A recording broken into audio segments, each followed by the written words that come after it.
রে ভাই সব কি হয়েছে? আর কোশ নে রে, একটা চেংড়ি মানুষ স্কুটি নিয়ে যাওয়া হচ্ছে, মুইও গেছিলাম বাজার, একটা দিলেক লাগে একটা পায়ের উপরে দিয়ে নিয়ে গেছে জানিস। কেতা তো স্কুটি এলাটা ধরির পাস নাই?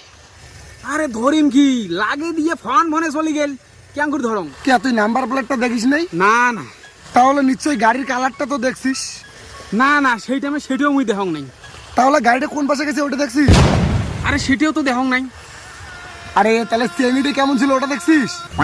হ্যাঁ চেংড়ি একটা সেই ছিল রে, বুঝছিস? দেখতে একদম গঠনটা খুব সুন্দর, লম্বা লম্বা চুল, কপালের মধ্যে ছোট্ট একটা কালো টিপ, এর মধ্যে একদম ঘস ঘসা কালো করে আইলানা দেওয়া, কানের মধ্যে রিং, আর রিং এর মধ্যে একদম লাল লাল গুলো পুঁতি লাগানো আছে। এই জায়গাটা একটা তিল ছিল, আর সাদা রঙের কুর্তি, আর ওই পায়ের মধ্যে মানে রূপের নুপুর ছিল, এইটুকুই দেখছিলাম। চেংড়িটার এত কিছু দেখছিস আর তুই গাড়ি কেনার গাড়ির নাম্বারটা দেখিস